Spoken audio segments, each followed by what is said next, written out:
Welcome back to Managing Teams in a Virtual World, a presentation by the PDU podcast and Core Performance Concepts. You are currently watching Module 3 out of 3. In Module 1, we learned about how PMI and the PMBOK guide uses virtual teams, and we saw the difference between virtual and global teams and where they meet.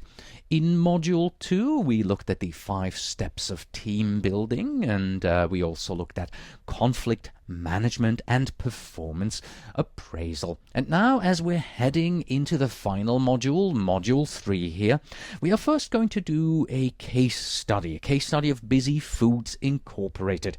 In this, Diane will introduce you to various ideas of how to use technology to communicate effectively in the areas of work packages, to-dos, as well as issues. She will also show you some screenshots from an application that she likes. And that is then followed by something a bit out of the ordinary, because Diane will go through some PMP exam sample questions with you that, even though you are very likely already a PMP, will give you an opportunity to test yourself before Diane does the closing review. And after Diane is done, don't stop playing yet, because you're going to get a few take actions from me. You're going to get a few recommended podcasts, recommended books, and recommended online resources. So please join me and Diane right now back in the studio so that we can take a look at the case study. So what we're going to do here for the last few slides of our presentation here today is kind of go through a case study. Cornelius, you mentioned about collaborative tools. Yes. And I told you that I use this one called Project Insight. And what I have here in the next couple slides are some examples of how we can collaborate online. This particular slide just kind of preps our case study of Busy Foods, Inc. And basically Busy Foods services over 200 clients worldwide. And in recent years, the long-term clients have started to leave for a competitor who promises overnight delivery of the restaurant equipment without a minimum order. Most of their clients are large restaurant venues who can serve thousands in a single day. But Busy Foods would like to improve the distribution process to match the competition. So what we've just done is kind of set the case study for the slides you're going to see. The project objectives for Busy Foods are to improve the time from order intake to shipping restaurant equipment from an average of 3 days to less than 8 hours within 6 months of project implementation. The second objective is to develop and launch a marketing campaign to existing clients and past clients to educate them on the new restaurant equipment shipping program 1 month prior to implementing the new process. And then finally, which is the one we're going to launch from, is to train all internal staff affected by the new business process to ensure full adoption within 2 months of the project implementation. Full adoption means that all the staff have been trained and that a minimum of 10% of restaurant equipment shipments are shipped within the same day. So what you see here on the screen is our project schedule for Busy Foods.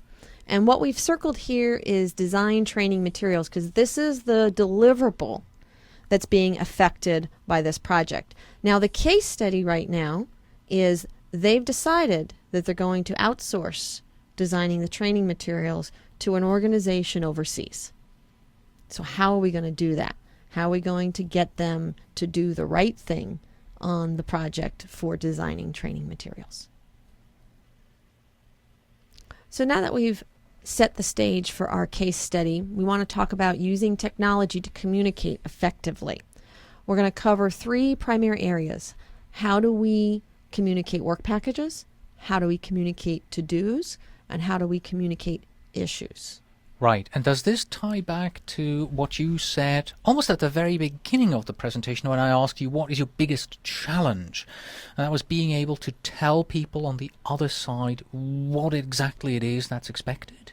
Right, when we were talking about collaboration tools, in a virtual world, it's really important to make sure we're spelling out what it is we're expecting those virtual team members to do. All right, what are we seeing here, Diane?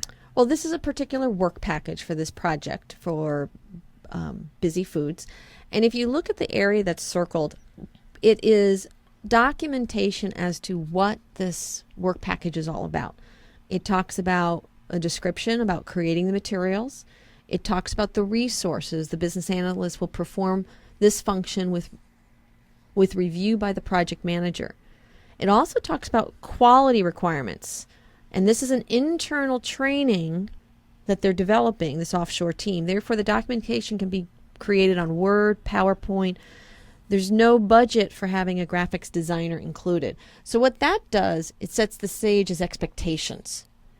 Mm-hmm. So how, sometimes you hand these tasks off and the individual wants to do this big grand training materials. Well, in this case, it's an internal training, so we don't need to go there. We don't need to have that expense. You want to spell that out. Right, set the boundaries, set the boundaries. And of course, the larger the work package is, the more effort you have to put into this description here, correct, right? Correct. Yeah. And then the acceptance criteria is another key thing to document. So in this particular case, all the steps in the new business process will be addressed. So we want to make sure that they cover all the steps for this new process that Busy Foods is going to be implementing. And each business process step should have a clearly articulated reason and objective. So when the person's done with documenting and putting together this training materials, I can go through, or whomever can go through and say, okay, have they met that criteria? So the more you can leverage a tool like this and put as much documentation in as possible. But if you notice, it's spelled clearly on description, resources required, quality, and acceptance criteria, not 400 word paragraphs. That it's very clear and concise, and you force people. If everybody is putting in the documentation on these systems, people will come to it and look. So you have to kind of really engage your entire team and make sure that they're all documenting their projects and their project tasks online. If one person's doing it and nobody else, it's not going to succeed. It's really a diligence thing you have to be concerned with. Okay, so we talked about the work package in the last slide. This slide is a to-do list. So for those resources that really need step-by-step instructions on what they need to do to develop these training materials, you should be able to provide that, or have somebody with more experience provide that to the individual, so that there's no question as to what they have to do to deliver on that requirement. So in this particular case, we've identified for this training materials that there's really 5 steps. We want them to review the current generic training materials. We want them to identify areas for customization. We want them to review suggested content changes with the project manager. And we want them to make those modifications to the documentation and then review the final training materials with the project manager. And I assume from a tool perspective, I can probably click on these, it'll open them up, and there'll be additional information in each of these tasks, right? Depends on how much detail you want. And again, as a best practice with project management, you're going to go down to the level that you need to manage. So if I had somebody doing this particular work package that is a seasoned professional that has done this a few times with us before, they may only need the description at the work package level that we already went through.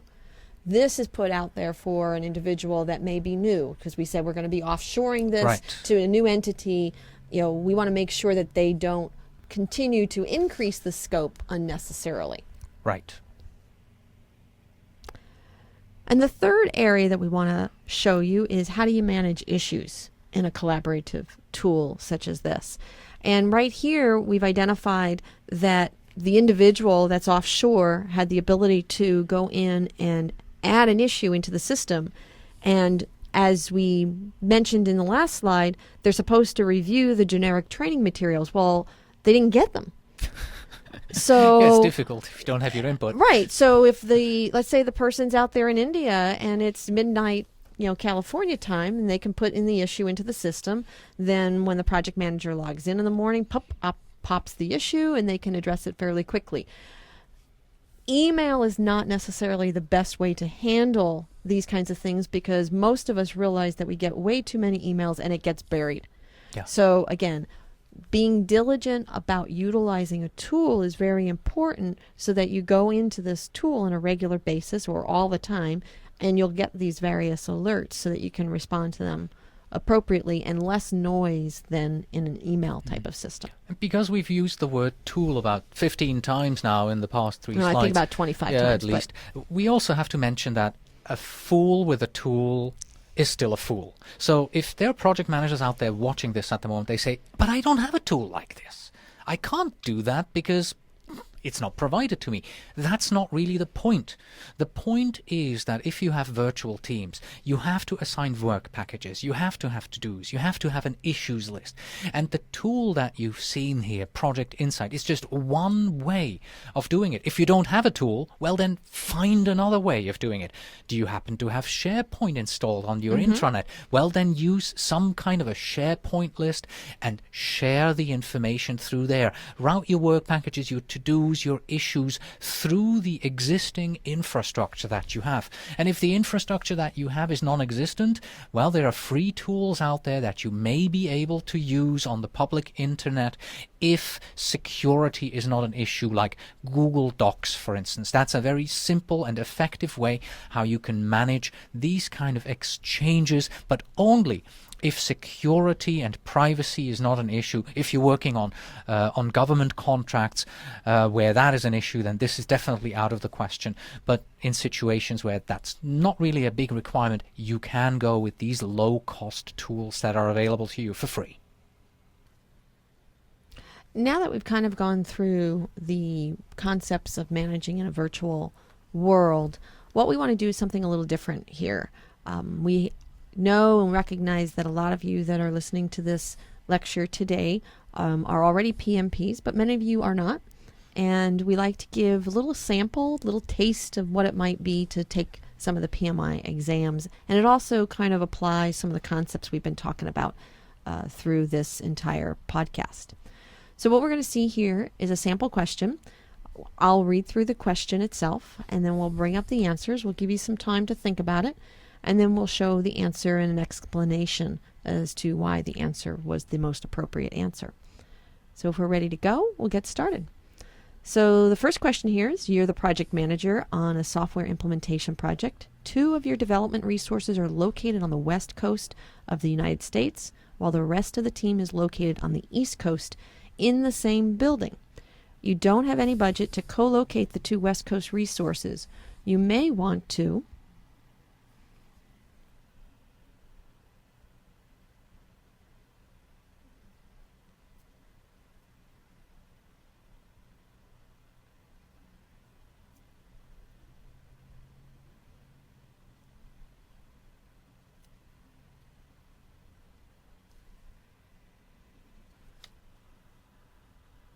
So hopefully you thought through the answers here and have your favorites. So now we're going to show you the actual answer. So the actual answer is A, negotiate with management to fly them out to the East Coast for the kickoff meeting. As we stated earlier, it's ideal to get your teams together early on in the project. If you can find the budget, it's most effective to have them there. If you can't, there might be some creative ways to allow them to participate. Maybe even like Cornelius said about the virtual office with the big screen TV. And here's the second question. You've noticed over the past month that 2 resources on the West Coast have been making quite a few mistakes. Some of these mistakes were discussed in our 2-hour weekly team meetings, of which these resources have been in attendance. How should you solve this issue?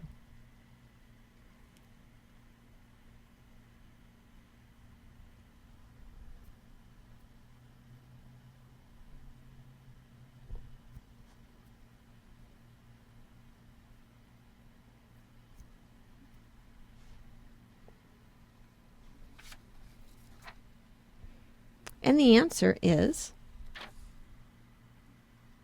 C. What you want to do is try to find out if they're not understanding the discussions. This is an issue that needs to be addressed. What you have to do is minimize errors for your project. And there are many reasons why people make mistakes, but it could just be a matter of not paying attention. We have come to the end of this presentation on how to manage virtual teams. Diane, would you do a quick review for us, please? Absolutely. Some of the things we've talked about in this session are keys to successfully managing those virtual teams. We've provided you with several ideas and options and some great experiences that Cornelius and I both have had. We've talked about how to distribute and monitor work remotely, whether through a manual kind of tool or a technological kind of tool. And we've talked a bit about what to do when conflict does occur in a virtual team. We have come to the end of our presentation, Managing Teams in a Virtual World, by Diane Altwies, who is the Chief Executive Officer of Core Performance Concepts Incorporated. CPC is an organization that delivers training and materials on the topics of project leadership, project management, business analysis, and business process improvement, such as Lean Six Sigma. Stop by at their website, coreperformanceconcepts.com, or if you want to write to Diane, you can get to her at daltweiss@cpconcepts.net. Thank you very much for your time today, Diane. Thank you, Cornelius. So much for our featured presentation, Managing Teams in a Virtual World. However, before we let you go, Diane and I would like to make sure that you have a few items that you can take action on and move managing your virtual teams into a new level of excellence. The first thing that we have for you here is something a little bit outside of the box. This should help you to improve the communications on your team and get them talking amongst each other. So, in your next team meeting that you have, go around the room, the virtual room, obviously, and then let each person on the call talk about something interesting that they have about themselves that they don't think that anyone else knows. For instance, I like to juggle, and whenever I talk to people about the fact that I like to juggle, well, the first thing is they want to see me do it, which is today even possible in virtual worlds. You just turn on your webcam and you juggle for people right there, and that gets people talking, that gets people interested in each other, and that is going to help you improve communication on your team. Another way of doing this is by not doing this all at once. So alternatively, instead of asking everybody in the same meeting to just talk about something right now, and then you have all of these new things that you know, ask just one person to tell the others about something they don't think the others know. And then in the next meeting, someone else tells their story. This opens communication lines, this introduces people to each other, this helps you improve communication between your team members. Diane and I would like to recommend that you read the following 3 books that should help you improve your management of virtual teams. The first one is by Jessica Lipnack and Jeffrey Stamps, and it's called Virtual Teams: Reaching Across Space, Time, and Organizations with Technology. The 2 authors here, they define virtual teams as a group of people who interact through interdependent tasks guided by common purpose. And unlike conventional teams, they say a virtual team works across space, time, and organizational boundaries, with links strengthened by webs of communication technologies. They draw examples of virtual team activities from large corporations like, Sun Microsystems, Eastman Kodak, NCR, and they are all great examples of how virtual teams could work. They involve large teams using the latest technology and working on multi-million project. So great insights here on how virtual teams can work and how technology supports that. The second book you may have heard of. It is The 5 Dysfunctions of a Team by Patrick Lencioni. This is an entertaining, quick read. It's filled with useful information that is going to be very easy to digest and implement. He weaves his lessons around the story of a troubled Silicon Valley firm and their unexpected choice for a new CEO. She's an old school manager. She retired from a traditional manufacturing companies 2 years prior when she was 55 years old. And here he shows exactly how the existing personnel failed to function as a unit, as a team, and precisely how this new boss worked to re-establish that essential conduct.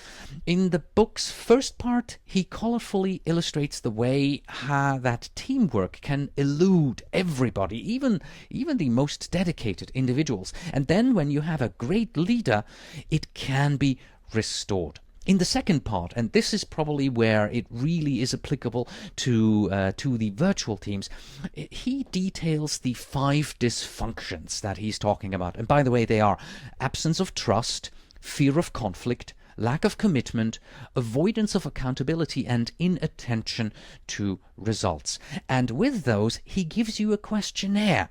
And you can use this questionnaire in evaluating your own team and help them understand and overcome these common shortcomings. Very, very applicable to our virtual teams these days. And finally, the last book here is also a bit out of the ordinary, a bit unexpected. It's The Invisible Elephant: Exploring Cultural Awareness by Tom Verghese. We are recommending The Invisible Elephant because many aspects of your virtual team culture, they're invisible. Yet culture has an enormous impact on the team. Like an invisible elephant, if you ignore these cultural aspects, they will lead to misunderstanding, stress, and conflict in a normal team, and it just is exponentially larger in a virtual team.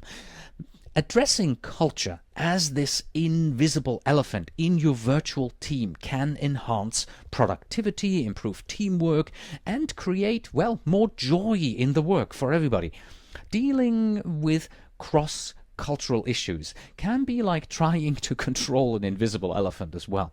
The issues are real, they're crucial as we journey into this new area of increased globalization. The Invisible Elephant, this book here, will improve your understanding and awareness of all cultures, including your own. It's a user-friendly, easy-to-read guide designed to increase your effectiveness when you're dealing with people of different cultures. The theories and models that Tom Verghese presents here, they will increase your cultural intelligence and help you prepare your virtual teams. And you can find all of these books here, links to these books, in the separate recommended resources PDF document that you receive with this presentation. Diane and I also would recommend the following 3 online resources for your perusal. Should take you no more than about 15-20 minutes to go through them. The first 2 are a couple of short articles. The first is Jennifer Rasmussen's The 5 C's of Managing Virtual Teams. And by using these 5 C's, it's a very good way of remembering of how you are supposed to manage virtual teams. And then the second one is Olivier Serrat's Managing Virtual Teams. Again, a short article that will give you another author's insight in how the best practices are of managing virtual teams around the world. And then the last and third one here, Doris Reeves Lipscomb's Virtual Teams 101, a PowerPoint presentation with lots of great ideas on how you should be managing your team that is virtual. And of course, because I can't show you links here, clickable links in this video, we have the recommended resources PDF that you receive with this presentation, that contains the links for you to click that will take you directly to all 3 of these recommended resources. The final recommended resources that we have for you are recommended podcasts, and those are my recommendations for you. First of all, listen to episode 71 of my project management podcast.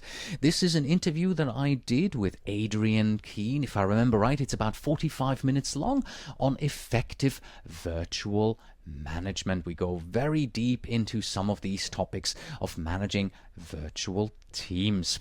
The second podcast is the PM411 podcast, episode number 58. Virtual Team Tips is what it's called, in which Ron Holohan interviews the cranky middle manager, Wayne Termel, and they look at a number of virtual team tips that both Ron and Wayne have for you. And lastly, well, if there is a virtual team that you manage, well, there have to be members on this team, people who are working virtually. So let's take a look at this from the other side. Let's listen to the Anywhere Office podcast. The Anywhere Office podcast is more targeted at people who are working virtually around the globe, who are members of virtual teams. So listen to the anywhereoffice.com podcast and get your head into the heads of your team members to better understand where they're coming from and maybe also what their issues are as they are working on a virtual team. This will give you the other side and help you understand your team members hopefully a little bit better. Again, if you would like to find the direct links, please take a look at the recommended resources PDF document. And that's it. We have finally come to the end of managing teams in a virtual world. Thank you very much for your participation, and until next time.